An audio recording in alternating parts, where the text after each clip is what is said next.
Hey everybody, welcome back to another episode of Big Questions, Small Steps.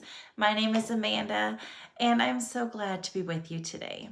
Today is the last day of the secular year 2023. So I couldn't let the year end without another video. But in thinking of what I could tell you, I drew a blank. So my amazing boyfriend gave me the suggestion of, well, why don't I tell you a little bit about me? So for our last video of 2023, I gift you 23 about me.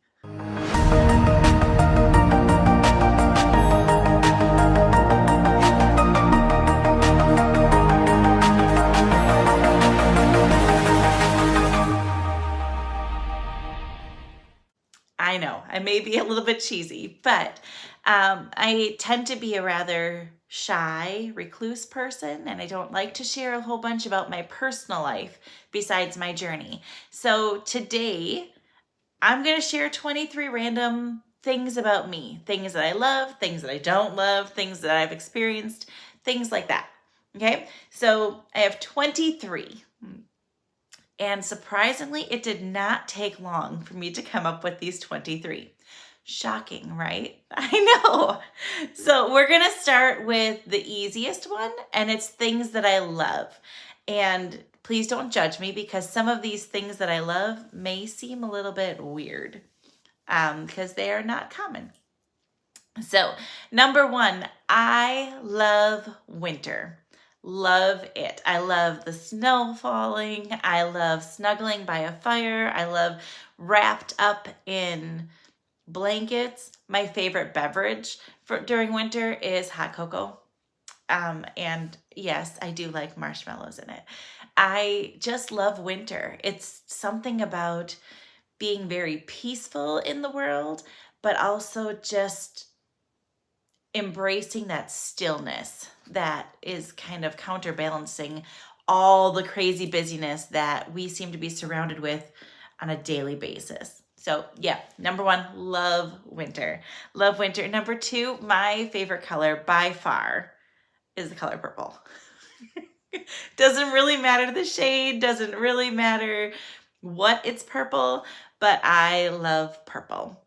Love it. Always have. It might be because in high school, my school, one of their main colors was purple. So yes, I've always been a fan of purple, and that to this day is my favorite color. Number three is my favorite food. Most people say their favorite food is chocolate or their favorite food is chips or whatever. My favorite food is weird. Don't judge. But it's very versatile, and that's why it's one of my favorite foods.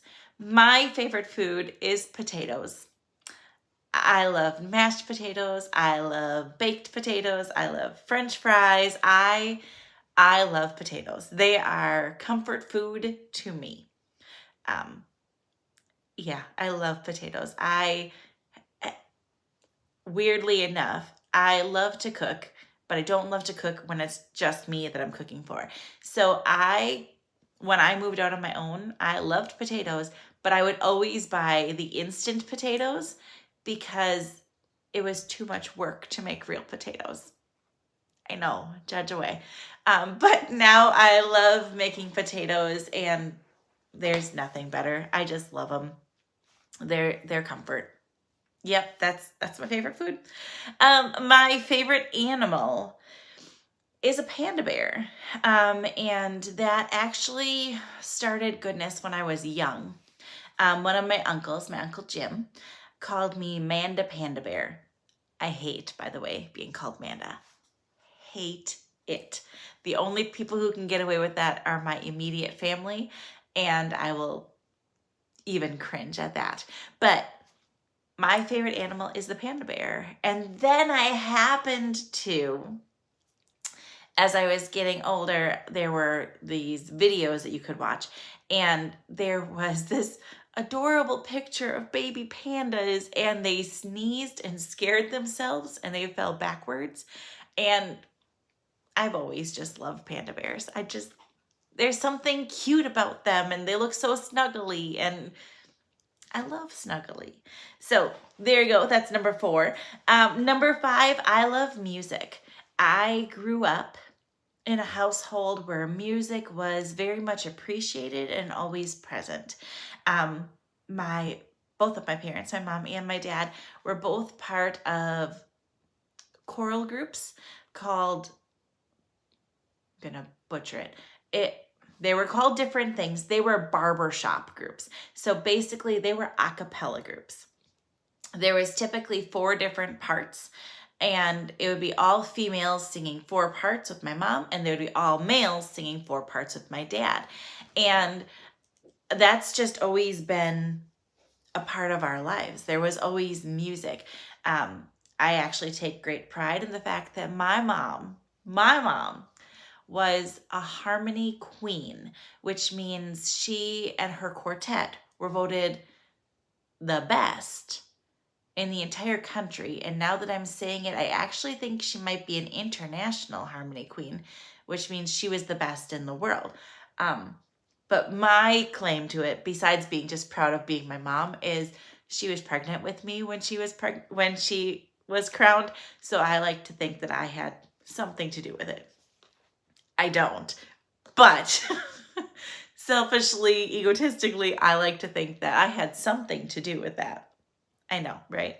But definitely music has been a huge part of my life growing up. In high school, I was in, we had a treble choir, which was just girls, a concert choir, which was girls and boys, and then there was also a show choir, which was the more elite group, and you went out to do performances and you danced and stuff like that. I loved music.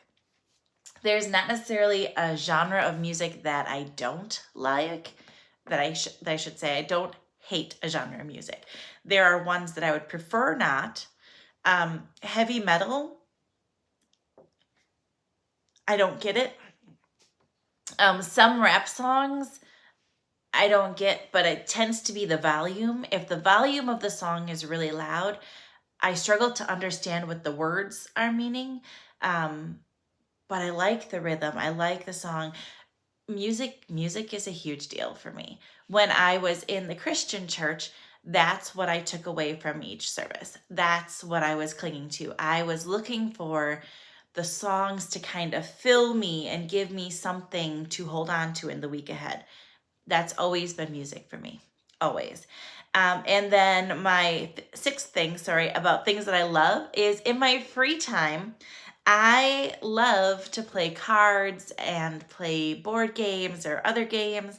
We recently did an escape room with my amazing boyfriend, and that was awesome. I also love to watch movies. And I used to be terrified of scary movies. And my amazing boyfriend has kind of opened my eyes to the idea that I don't have to be scared of scary movies, and he can protect me, and I can enjoy scary movies now, and I enjoy that apprehension. Now, he will also be the first one to rat me out and say that if a movie is too realistic, I can't watch it before bed or I have nightmares. Sorry, not sorry. That's just who I am. I like to feel my emotions, and I feel them fully. Yes. So now moving on to the next part. The next 4 are about my family. So I have a mom and a dad, and I also have 2 sisters. I have one older sister and one younger sister, and I get along with both of them very well now. That was not the case growing up, just as most people who have siblings, typically when you are younger, you struggle more to find your place, to feel like you fit in. You have more conflicts. But I love my sisters. I adore them, and we get along quite well. I do not currently have any children of my own. When I was a teacher, I had multiple children, and I referred to them as my kids, but I do not personally have my own kids. I do, however, have 2 cats, and they at times have more control over my life than they probably should. My two cats, I'll put pictures up. I have Emma and I have Kashka. Emma, I've had, goodness, probably close to 8 years. She is definitely getting up there. She is a beautiful little girl, a little peanut, I call her. She's about 2 pounds and a whole ton of fluff. And she's just very subdued in her older age. And then Kashka is Russian for cat.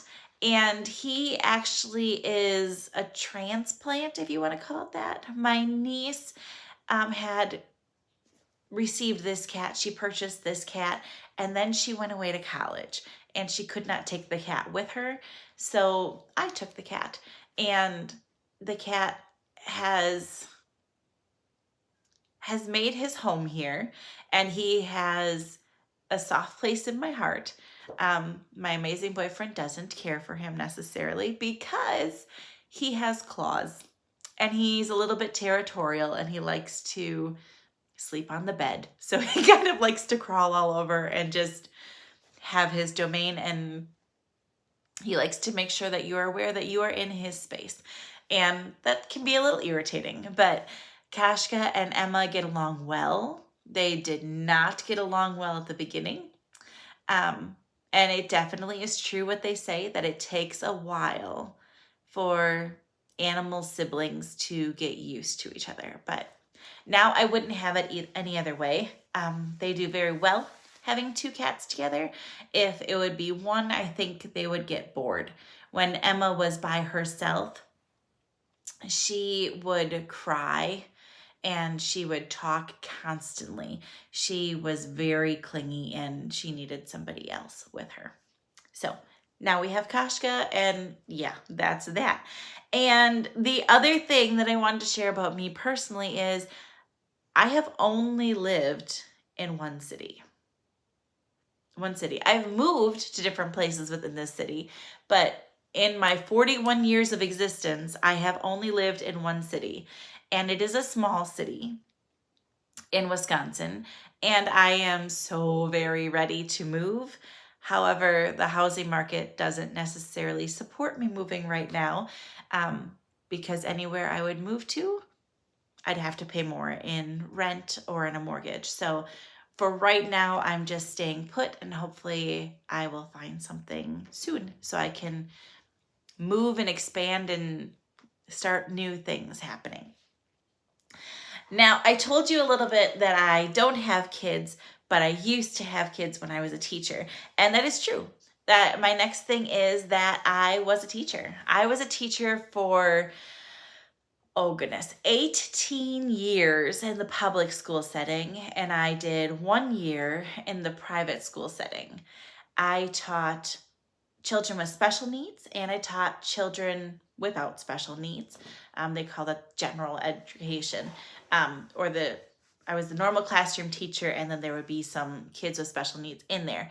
I taught as young as 3 years old, and I taught all the way through high school. I enjoyed teaching, but it changed a great deal over that time period, and I still am teaching, but now I'm teaching adults in the workplace English skills. So that's what I'm doing now. I still consider myself a teacher. I'm still sharing information with you. I'm still sharing information with my adult students. I'm just not in the public school setting anymore. And that's okay. I was also, when I was a teacher, I was also on an ambulance. I worked on an ambulance. I drove an ambulance. I took care of patients. And that was a very exciting and rewarding time for me. I learned to articulate myself a little more clearly. I learned very quickly how to assess a situation and deal with the immediate things and worry about the other things later. It was a great learning opportunity. It really took me outside of my comfort zone. But as I got older, the waking up at 3 o'clock in the morning for a person who stubbed their toe or just being called out in the middle of a snowstorm because their stomach hurt suddenly. It wasn't an emergency, but they didn't want to drive in because of the snow. They wanted somebody else to take them in. That got more and more irritating. And as I got older, the waking up in the middle of the night, I couldn't function to my highest capabilities. And when I would be on call, I would be on call for 48 to 72 hours straight. I could sleep during then. I could do different things during then, but it was a big stretch of time, and I was suffering personally. I couldn't be present with my family. I was constantly looking for validation or excuses to go out and go back on the ambulance. I also slept horridly, horridly. It was notorious that if I was on call, that I would need to take multiple naps during the day, because at night I had my pager and I had my radio on, and I would wake up for the slightest tones. You get to know which tones are for your company, and I just knew when they were, and it was, yeah, I struggled. I enjoyed the ambulance. I missed the ambulance in some regards, but it was time for me to give it up when I left the ambulance. So my next one, being on the ambulance, I had the opportunity to help many people, and I have many stories about many patients and many families. But my coolest thing that I get to say is I have actually delivered a baby. I have, and that was pretty cool. I get random updates about how he's doing and things like that. Not so much anymore, but I got a couple of pictures when he was first born in his first couple of years, and that was pretty cool. When I was in high school, moving on to my former life, when I was in high school, I was in plays and musicals, but perhaps you didn't know this about me. I was a cheerleader. Yes, I know. I did football and I did basketball, and I have a loud mouth, and I can be pretty strong and pretty assertive at times. And I was a cheerleader. I loved it. I loved going to different games. I loved supporting the different sports. After I was a cheerleader, when I was in college, I actually went back and I was the cheerleading coach. And I thoroughly enjoyed that. So I coached the cheerleading for the whole group, and it was football, basketball, and wrestling. And let me tell you, my favorite sport of all those was wrestling. I don't know what it was about it. I didn't understand all the rules, but it was where I was drawn to, which was interesting because that's the one sport that I didn't cheer for. But I was a cheerleader all 4 years of high school, and I loved it. I loved it. In high school, that was part of my personality. That was my personification. That was me. I was the musical person, and I was a cheerleader. I like to be the center of attention, apparently, which, now that I think of it, makes me sound very egotistical. I'm sorry. I'm sorry. I really didn't mean to say that. And then the other thing that I wanted to share with you is that when I was in college, you know my story that I was in Christianity for 41 years, and then 40 years, and then I chose to leave. And when I went to school, after high school, when I went to college, I actually chose to go to a Catholic college because they were close to my home, so I could commute, but also because they were very well known for their education program, and I was going to school for education. So yeah, I went to a Catholic school, and I had to have classes taught by nuns, and I got very used to seeing nuns everywhere, and I had to take a religion course. And I think in many regards, that experience also contributed to my journey to leave Christianity. I gained more knowledge. I wasn't afraid of the nuns. I respected them as individuals with individual choices, but it was a different experience. that was my only experience with nuns, quite frankly. And they were very warm, but they were also I felt very judged by them. I felt like they would look at people and be talking about them. Again, this is me and my interpretation. Sometimes I get in my head, and they very well could not be thinking of me. But I felt like they looked down on me because I was not Catholic. I can remember with great detail being in a religion class and asking the sister who taught it. She was talking about this rosary thing, and I didn't know what it was.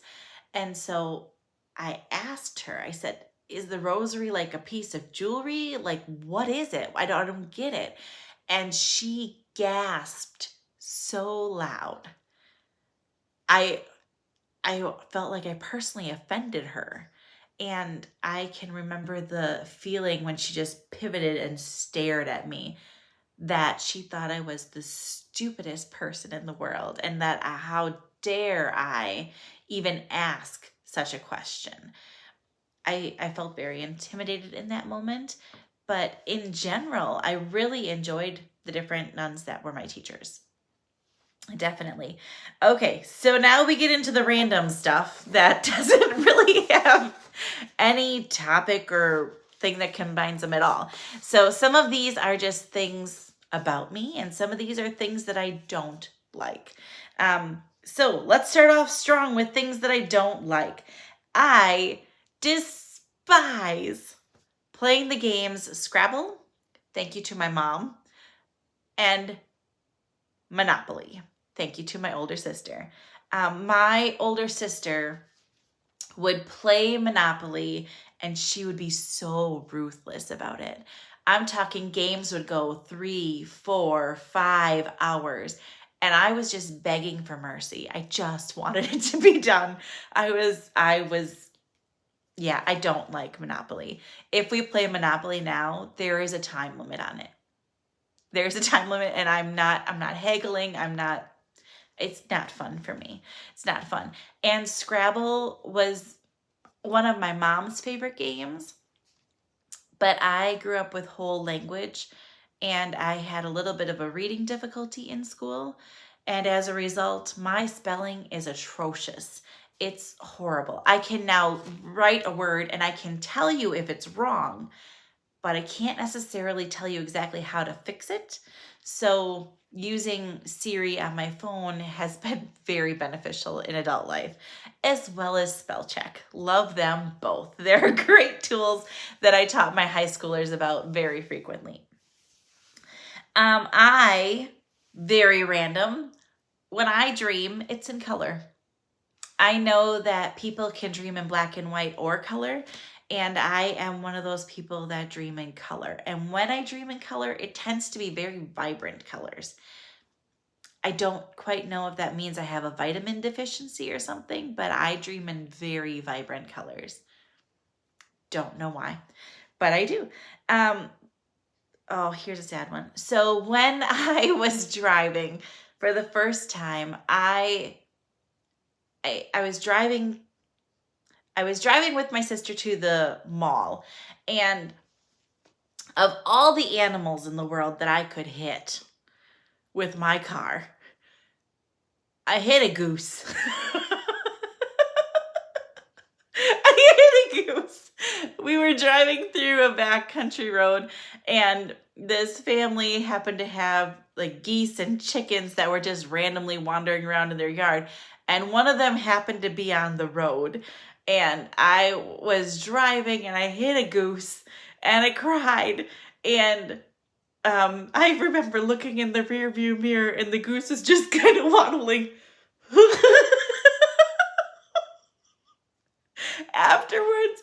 And my sister, bless her heart, she said, well, aren't you going to stop and make sure that he's okay? And I remember turning to her and saying, why? He's waddling, and if he's dead, I'm not going to pick him up. So I was a very bad person, and I just kept driving. Now, in my defense, when we drove back a couple of hours later, The goose was not there, nor was a blood spot on the road. So I'm thinking he was fine and he just got a little story to tell his barnyard friends. So there's that. When starting this channel, I was so scared and intimidated. I didn't think that what I had to say would really matter to other people. But I have since switched my thought on that. I love sharing my knowledge with you and my experiences with you. But at the same time, it's very cathartic for myself. It helps me process all the different things that I've been through. And I think things that I'm going through are very possibly things that other people are experiencing.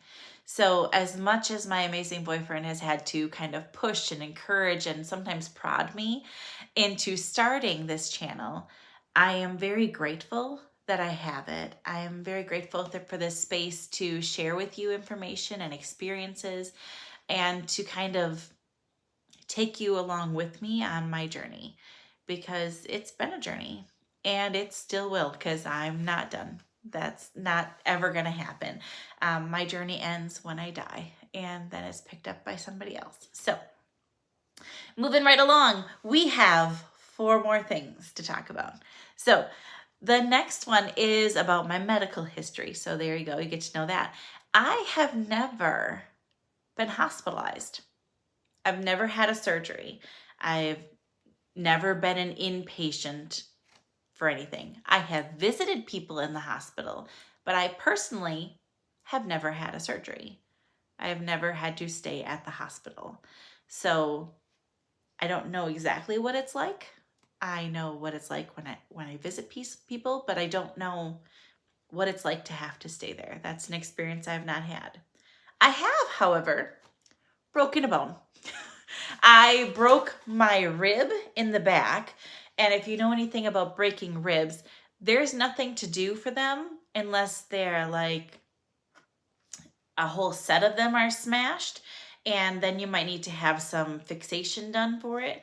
Or if it's puncturing a lung, then they would do something. Mine wasn't, so they never had to do a surgery, but it hurt a lot. It hurt to breathe, it hurt to cough, it hurt to move, because you just can't do things. Like your intercostal muscles and your ribs, they're such a part of your everyday that you don't even think about it. And I also fractured, it's called my radial head. It's on the inside of your elbow. I fractured one of those, and that was interesting because, of course, I fractured my dominant hand. So I had to do everything with my non-dominant hand for a while. But I never had to get a cast or anything like that. It was just a fracture and it healed by itself. So no surgeries, no hospitalizations.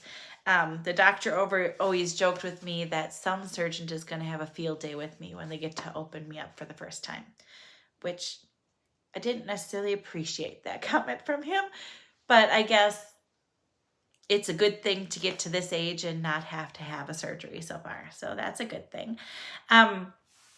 I have this really uncanny ability that when I hear a jingle, I tend to pick it up very quickly. So growing up, there were these commercials for these songs of the decades or whatever. And my sisters used to make fun of me because it would come on and they would say, "Sing it." And I would sing it verbatim, exactly where they were, at the same pace, at the same pitch, everything. I'm really good at picking up on jingles. And if I don't pick it up, I will listen to it until I pick it up. And that has helped me a great deal in Judaism, because when I'm doing the different chants and the different prayers, a lot of times there's a melody to it, and then I can pick it up more readily. Now it throws me for a loop when somebody changes the melody, but I'm better at it now than I was at the beginning. So yeah, jingles are my jam. I can pick them up quite easily.